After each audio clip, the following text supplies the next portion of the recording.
All right, last video, let's review some foundational documents and required cases, talk about the FRQs, some general reminders. Just one last time, 15 minutes for this one, if it can help you before tomorrow morning.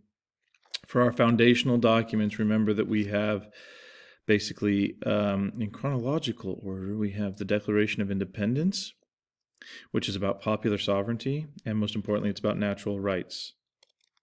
It was a list of grievances justifying a revolution to break away from the United Kingdom, and it said that humans have inalienable rights, natural rights given by God or by nature that cannot be taken away by governments, and that all men are created equal. So that's the Declaration of Independence. So that led us eventually to the Articles of Confederation, where you have to remember that they were the framers of that document were scared of a strong central government like Great Britain's, and so they created a confederation of states, weak, very weak central government, national government, federal government, with no power of taxation, no standing army, and a unicameral legislature that couldn't get much done, but it was focused on states' rights, state governments. And the problem is it failed, and that convinced many people that the federal government, the national government, the central government, needed to be strengthened a little bit more, at least. And that, of course, leads us to the Constitution, where the Constitutional Convention, where they come up with the document that we have today, and lots of compromises went into that, including the 3/5 compromise on counting enslaved people for the purposes of population, the Great Compromise, which created the bicameral legislature of the House and Senate that we have in the legislature, the compromise on the Electoral College, all sorts of compromises at the Constitutional Convention.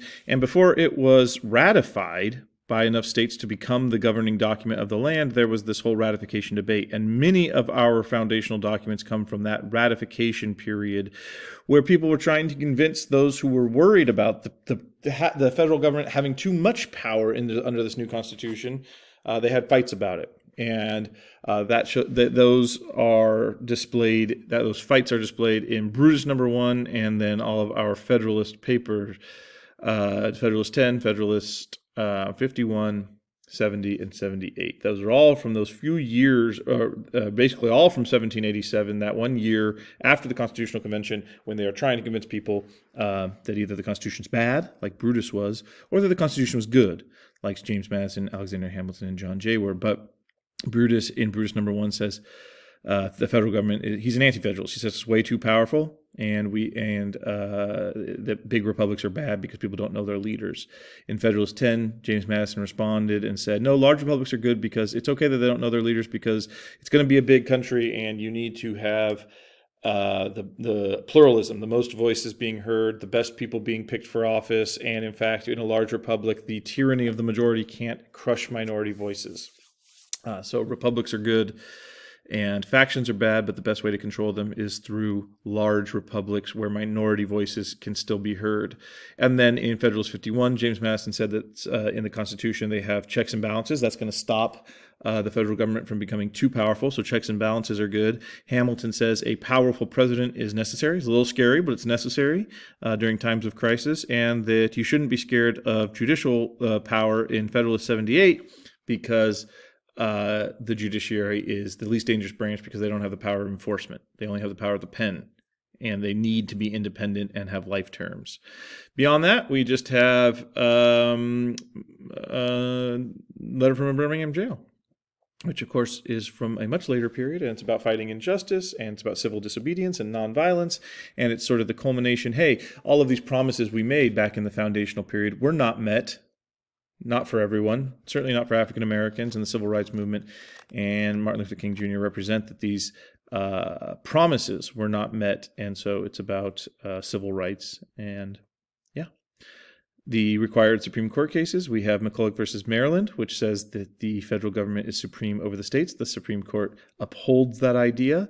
We have United States v. Lopez, which is sort of the opposite, with the Supreme Court 108, however many years later, saying, hey, maybe the federal government has too much power and we're going to pull back on it a little bit in the 1990s, saying you can't use the Commerce Clause for everything. That's United States v. Lopez. Then we have our civil liberties cases. We have Engel v. Vitale, which says that school prayer is unconstitutional because of the Establishment Clause in public schools. You have Wisconsin v. Yoder, which says that the free exercise clause of the First Amendment lets people, because of their religion, do things like take their children out of school after 8th grade, if you're Amish. So that's the free exercise clause here and the Establishment Clause in Engel v. Vitale. We have Tinker v. Des Moines about symbolic speech. Students have the right to their opinions, and they could wear black armbands to school. We have New York Times Company versus the United States. That's about freedom of the press. It's about and it reaffirms this heavy presumption against prior restraint. The government can't censor newspapers and news media. But then we have one case, Schenck v. United States from 1919, that is representative of the Supreme Court actually ruling in favor of the government and taking away people's civil liberties, saying, no, in fact, at times of crisis, if there's a clear and present danger, then the government's national security interests outweigh individual civil liberties, as in the case of Charles Schenck in passing out these anti-World War I draft pamphlets. Then we have some of the selective incorporation cases. Gideon v. Wainwright. Sixth Amendment applies to the states, and state courts have to provide a lawyer to poor people as well as the federal court. We have Roe v. Wade, which is not a Supreme Court case anymore, but worth knowing about the right to privacy, and that being overturned in Dobbs v. Jackson to some extent. McDonald v. Chicago is the one they used to incorporate the Second Amendment right to bear arms to the states as well as the federal government. You have Brown v. Board, which is our one equal protection case, right? All of these are due process cases. All of these. Right? These, you can talk about equal protection, but mostly, if it's going to be equal protection, it's going to be Brown v. Board. Then you have Citizens United, which is sort of a standalone case, but it still is about the First Amendment and the right to money in politics. Money equals speech, corporations are people, and it led to the creation of super PACs and basically unlimited money in campaigns. We have two redistricting cases, but they are about other things too. Baker v. Carr is about the Supreme Court hearing political questions that might step on the toes of Congress, but they did. This led to the one person, one vote standard for redistricting. It uses the Equal Protection Clause, but it's kind of beside the point almost, I guess. If it's equal protection, it's probably going to be Brown v. Board, but Baker v. Carr is more about reapportionment, gerrymandering, and saying, in fact, it should be one person, one vote, and the Supreme Court's going to step in if states aren't doing that themselves. Shaw v. Reno says that racial gerrymandering is illegal, but who even knows what that means anymore, because sometimes it is, if it's helpful to the minority in question. But anyway, just generally speaking, Shaw v. Reno said racial gerrymandering was illegal, using, again, the Equal Protection Clause of the 14th Amendment. So technically, Baker v. Carr and Shaw v. Reno are also equal protection cases. But the one that stands out is Brown v. Board. And then finally, Marbury v. Madison, which created judicial review in the first place. Very fast. This should all be review. Just one more time, looking at this stuff. Basic concepts, one last time. Checks and balances. We have three branches of the federal government, and to make sure that the federal government isn't too powerful, those three branches within the federal government, legislative, executive, and judicial, are supposed to stop each other with all sorts of things. A check and balances like the president vetoing a law passed by Congress, or the judicial branch overturning a law passed by Congress because it's not constitutional.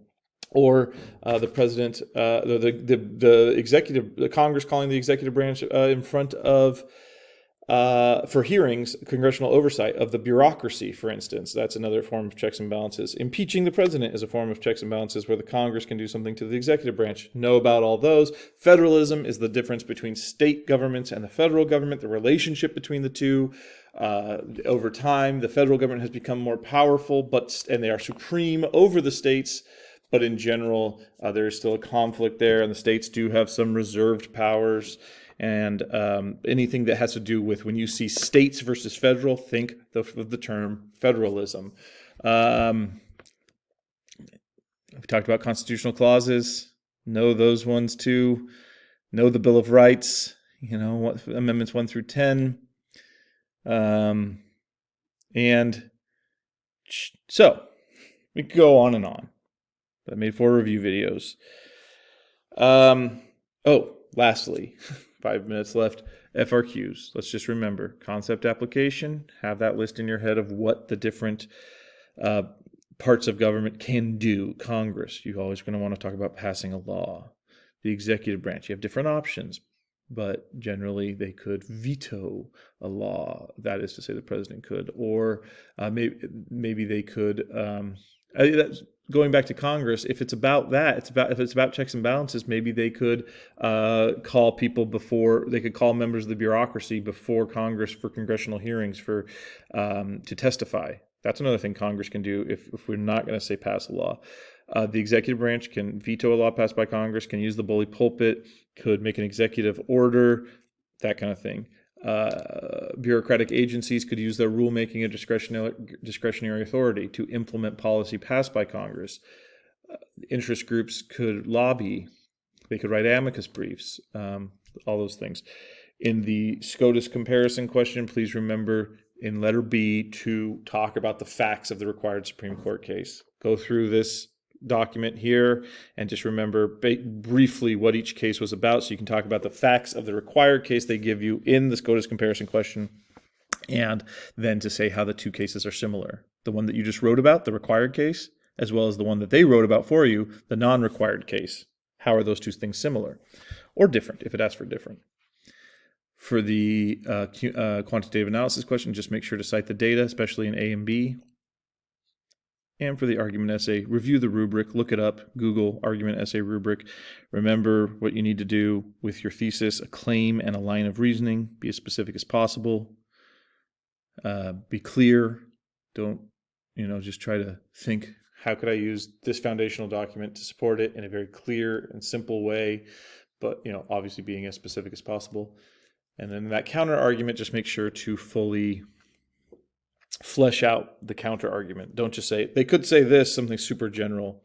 Instead, say what the argument actually is, and then why it might be wrong.